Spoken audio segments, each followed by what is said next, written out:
এই শীতকালে বাসন মাজা জামা কাপড় কাচা খুব কঠিন হয়ে যাচ্ছে, তাহলে আজকের ভিডিও আপনাদের জন্য।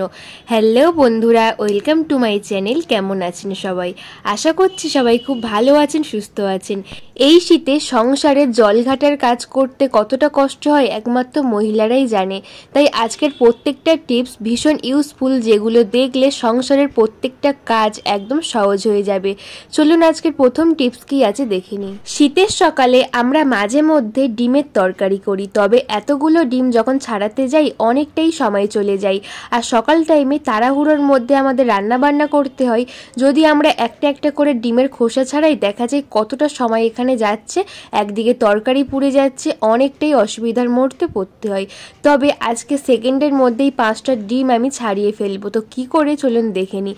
এখানে নিয়েছি একটা টিফিন বক্স, তো তোমরা চাইলে যে কোনো গাবলা নিতে পারো। আমি এখানে একটা টিফিন বক্স নিয়েছি, এর মধ্যে ডিমগুলোকে রেখে দিচ্ছি। শীতের সকালে প্রত্যেকটা মহিলার ভীষণ ব্যস্ত থাকতে হয়, এতগুলো ডিম ছাড়ানো কখনোই সম্ভব হয় না যদি কেউ পাশে হেল্প না করে। তাই এই টিপসটি অবশ্যই অ্যাপ্লাই করবে। এখানে মুখটা ভালো করে এঁটে দিলাম টিফিন বক্সে, তারপরে ভালো করে একটু ঝাঁকিয়ে নেব।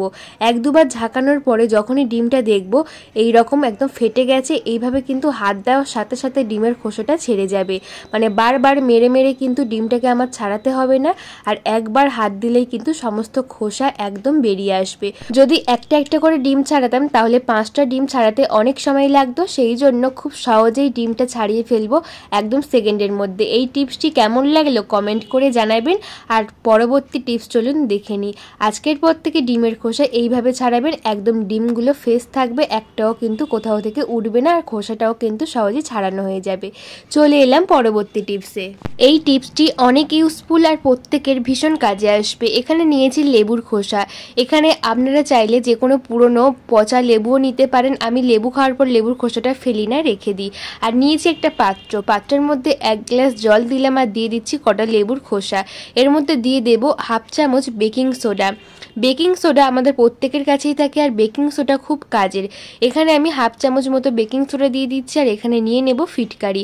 ফিটকারি আমাদের প্রত্যেকের বাড়িতেই থাকে, ফিটকারি খুব ভালো কাজ করে। এখানে ফিটকারিটা আমি এখানে গুঁড়ো করে নিয়েছি, নিয়ে 1 চামচ মতো ফিটকারি এর মধ্যে দিয়ে দিয়েছি।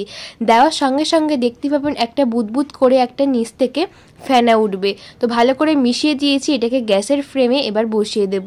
ভালো করে এটাকে ফুটিয়ে নেব। এইভাবে কিন্তু ফুটলে গ্যাসের ফ্লেমটা একদম লোতে রাখবো, আর এটা কিন্তু ভালো মতো ফুটে যাবে, আর ভীষণ পরিমাণে কিন্তু এটা ফেনা হবে। তাই খুব বেশি জোরে গ্যাস দিলে এটা কিন্তু উতলে পড়ে যেতে পারে। কিছুক্ষণ ফুটিয়ে নিয়েছি, প্রায় 2 থেকে 3 মিনিট ফুটিয়ে নিয়েছি। এরপর গ্যাসটা বন্ধ করে এটাকে ঠান্ডা করে নেব, আর একটা ছাঁকনির সাহায্যে ভালো করে ছেঁকে নিচ্ছি, যাতে এর মধ্যে কোনো রকম লেবুর ছিবড়া না থাকে। সেই জন্য ভালো করে আমি ছেঁকে নিয়েছি। আর এই জলটা কিন্তু অনেকটাই গরম আছে, একটু ঠান্ডা হয়েছে। আমার কাজটা করতে করতে কিন্তু এটা পুরোপুরি ঠান্ডা হয়ে যাবে। আমাদের প্রত্যেকের কাছে দেখা যায় এই রকমের হাঁড়ি থেকে, যেগুলোর পিছনটা পিতলের হয়, এগুলো দেখা যায় এত পরিমাণে কালো হয়ে যায়, এটা গ্যাসে রান্না করতে করতে না মেজে মেজে কিন্তু এই অবস্থা হয়েছে। আর এটা যখনই আমরা ঘষা মাজা করতে যাই এই শীতের সময়, অনেকটাই সময় চলে যায়, হাতে কিন্তু ভীষণ ঠান্ডা লাগে। সেই জন্য খুব সহজেই আমরা এটাকে পরিষ্কার করে ফেলবো এই লেবুর খোসা আর এই লিকুইডটা দিয়ে। এই লিকুইডটা বানিয়েছি, এটা অনেক স্ট্রং, আর এটা দিয়ে কিন্তু 3-4টে কাজ আমরা করে ফেলবো। তো একটু ঘষে ঘষে কিন্তু এটা আমার পরিষ্কার হয়ে গেছে। আরও একটু শক্ত কিছু দিয়ে ঘষলে হয়তো পুরোটা উঠে যেত, আমি আর করলাম না। তো পরে আবার মাজতে মাজতে উঠে যাবে। আশা করবো এই টিপসটি কাজে আসবে। এই লিকুইডটা এবার কি কাজে ব্যবহার করব, এটাকে আমি স্প্রের বোতলে ঢেলে নিচ্ছি। এটাকে আমরা 3-4টে কাজে ব্যবহার করতে পারবো। এই লিকুইডটা অনেক স্ট্রং হয়ে গেছে, অনেক পাওয়ারফুল হয়ে গেছে। এই লিকুইডটা আমি নিয়েছি একটা স্প্রের বোতলে, এটা আমরা কি কাজে ব্যবহার করতে পারি। বন্ধুরা, আমাদের প্রত্যেকের বাড়িতে ফ্রিজ থাকে। সবসময় রান্নাবান্না করতে করতে ফ্রিজটা যখন খুলি, দেখা যায় ফ্রিজের মধ্যে এইরকম ছোপ ছোপ দাগ চলে আসে, দেখতে ভীষণ খারাপ লাগে। তাই একটু স্প্রে করে দিলে কোনো রকম সার্ফ সাবান লিকুইড ছাড়াই ফ্রিজটা আমরা পরিষ্কার করে ফেলবো, আর একটা গ্লেসি ভাব চলে আসবে। আর লেবু দেওয়ার কারণে খুব সুন্দর একটা সেন্ট বের হবে। স্প্রে করেছি, আর সুতির শুকনো একটা কাপড় নিয়ে ভালো করে মুছে নিচ্ছি। যে ফ্রিজে ছোপ ছোপ দাগ চলে এসেছিলো ওটা কিন্তু চলে যাবে, আর একদম পরিষ্কার হয়ে যাবে, শাইনি করবে। দেখতেই পাচ্ছ ফ্রিজটা কিন্তু একদম পরিষ্কার হয়ে গেছে। যে কোনো ডাইনিং টেবিল কাঁচের বা ফ্রিজ ওয়াশিং মেশিন সমস্ত কিছু পরিষ্কার হয়ে যাবে। এখানে আয়নাটা আমি দেখো বেসিনের কাছে আয়নাটা থাকে বলে আয়নাটা একদম ছোপ ছোপ দাগ চলে এসছে, জলের একটা দাগ। এই দাগ কিছুতেই ওঠে না, অনেক ঘষা মাজা করতে হয়, অনেক সার্ফ সাবান এখানে খরচ করতে হয়। একটু স্প্রে করে দিয়েছি আর একটা সুতির শুকনো কাপড় দিয়ে মুছে নিলেই এই দাগ একদম নিমিষের মধ্যে কিন্তু উধাও হয়ে যাবে।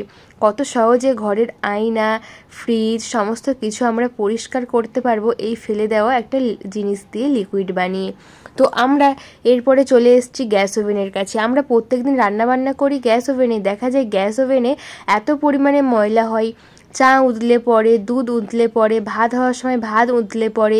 গ্যাস ওভেনটা একদম অপরিষ্কার থাকে, তার সঙ্গে এই টুকরো টুকরো খাবার খাওয়ার জন্য বিভিন্ন রকমের ছোট ছোট তেলাপোকা ঘোরাফেরা করে। এইটাকে ভালো করে স্প্রে করে দিয়ে সুতির শুকনো কাপড় দিয়ে মুছে নিচ্ছি, তাহলে সুন্দর মতো পরিষ্কার হয়ে যাবে। একটা নতুনের যেমন শাইনি থাকে সেই শাইনি ভাবটা চলে আসবে। আর লেবু দেওয়ার কারণে স্ট্রং গন্ধ আছে, সেই জন্য কোনো রকম তেলাপোকা বিষাক্ত পোকাও কিন্তু গ্যাস ওভেনে চারিদিকে আসবে না। এইভাবে সুতির শুকনো কাপড় দিয়ে মুছে নিয়েছি। এরপর গ্যাস ওভেনটা দেখাচ্ছি, দেখুন কতটা পরিষ্কার হয়ে গেছে। প্রথমে কতটা অপরিষ্কার ছিল, এখন কিন্তু একদম পরিষ্কার হয়ে গেছে, একটা শাইনি চলে এসছে। আশা করব বন্ধুরা এই টিপসটি খুব কাজে আসবে। এই টিপসটি কেমন লাগলো কমেন্ট করে জানাবেন, ভালো লাগলে বন্ধুদের কাছে সকলের কাছে শেয়ার করে দেবেন, যাতে সবার একটি হলেও কাজে আসে। চলুন পরবর্তী টিপস দেখে নিই। বন্ধুরা, আমাদের অনেক সময় সবজি কাটতে গেলে দেখা যায় আঙুল কেটে গেছে, তখন অনেকটাই সমস্যার মধ্যে পড়তে হয়, কারণ আমাদের হেল্প করার কেউ না থাকলে তখন বাসন মাজা, জামাকাপড় কাচা ভীষণ কষ্ট হয়ে দাঁড়ায়। আর বাড়িতে কোনো ব্যান্ডেড না থাকলে তখন আমাদের অনেকটাই প্রবলেমে পড়তে হয়। বাড়িতে টিপ থাকলে টিপটা আমি কাটা জায়গার মধ্যে বসিয়ে দেব। টিপের মধ্যে অনেকটাই আটা থাকে আর আমরা সংসারের কাজটা খুব সহজে করে ফেলতে পারবো। তাই এইভাবে টিপটা আঙুলের মধ্যে যেখানে কেটেছে সেখানে বসিয়ে দেব। শীতকালে বাসন মাজা যে কতটা কষ্টের সেটা একমাত্র হাউস ওয়াইফরা জানে। তবে বাসন মাজতে গেলে হাতের মধ্যে দুটো প্লাস্টিক বেঁধে নেবেন, তাহলে দেখবেন খুব সহজেই যে ঠান্ডা নলের জল বা ট্যাঙ্কির জল একদম ঠান্ডা হয়ে থাকে, সেই জলটা কিন্তু হাতে লাগবে না আর আমাদের ঠান্ডা লাগবে না, শরীর ভালো থাকবে। তাই হাতের মধ্যে আমি একটা প্লাস্টিক বেঁধে নিলাম। এরপরে ভালো করে বাসন কটা মেজে নেব। বিশেষ করে রাতের বেলা বা সকালবেলা যখনই বাসন মাজতে যাই, দেখা যায় ট্যাঙ্কির জল বা নলের জল এত পরিমাণে ঠান্ডা হয়ে থাকে যে আমাদের বাসন মাজতে ভীষণ কষ্ট হয় বা জামা কাপড় কাচতে ভীষণ কষ্ট হয়। হাতের মধ্যে একটা প্লাস্টিক বেঁধে নিলে দেখবেন হাতটা, অনেকের দেখা যায় হাত ফাটে। শীতকালে এই যে বাসন মাজার সাবান ক্ষারের জন্য হাত ফাটে, সে হাত ফাটা থেকেও রেহাই পাবেন। হাতটা নরম থাকবে, কোমল থাকবে, ফাটবে না আর ঠান্ডাও লাগবে না হাতে। হাত কিন্তু একটুও ভিজবে না। হাতে কেটে যাক তখনও কিন্তু হাতটা কিচ্ছু হবে না, একদম হাতটা শুকনো থাকবে। আর হাতে ঠান্ডা না লাগলে আমাদের শরীরটাও কিন্তু ভালো থাকবে, একদম ঠান্ডা লাগবে না। এইভাবে কিন্তু সমস্ত বাসন মেজে বাসনটা ধুয়ে নেব। তারপরে আমি হাতটা দেখাচ্ছি। এতগুলো বাসন মাজার পরও কিন্তু আমার হাতটা একদম পরিষ্কার আছে, একটুও কিন্তু হাতটা ভেজেনি। আর হাতে কেটে গেছিলো সেই কাটা জায়গাও কিন্তু একটুও জল পৌঁছায়নি। তাই শীতকালে অবশ্যই হাতের মধ্যে একটা প্লাস্টিক বেঁধে বাসন মাজবেন, দেখবেন হাতটা শুকনো থাকবে, ঠান্ডা লাগবে না। আর যাদের হাত ফাটার সমস্যা তাদের কিন্তু হাতটা নরম থাকবে, কোনো রকম সাবানের ক্ষারও হাতে লাগবে না। দেখুন আমার হাতটা কিন্তু একদম শুকনো আছে, টিপের জায়গাটাও একদম পুরোপুরি শুকনো আছে। আশা করব আজকের এই টিপসটি খুব কাজে এসছে। ভালো লাগলে অবশ্যই বন্ধু বান্ধব সকলের কাছে শেয়ার করে দেবেন, যাতে সবার কাজে আসে আজকের ভিডিওটি। বন্ধুরা, আজকের ভিডিওতে কোন টিপস সবচেয়ে বেশি কাজে আসবে এবং সবচেয়ে বেশি ভালো লাগলো বলে যাবেন একটা কমেন্ট করে। আর আমার চ্যানেলে যদি নতুন বন্ধু হয়ে থাকেন, আমার ভিডিও ভালো লাগলে সাবস্ক্রাইব করে দেবেন, পাশে থাকা বেল আইকনটা প্রেস করে দেবেন, যাতে নতুন নতুন ভিডিও ছাড়লে সমস্ত ভিডিওর নোটিফিকেশন সবার আগে আপনাদের কাছে পৌঁছয়। আমার ভিডিও একটু ভালো লেগে থাকলে লাইক, কমেন্ট, শেয়ার করে বন্ধুবান্ধব সকলের কাছে একটু শেয়ার করে দেবেন, যাতে সবার উপকারে আসে। সবাই ভালো থাকবেন, সবাইকে ভালো রাখবেন। দেখা হবে খুব তাড়াতাড়ি নতুন ভিডিওতে।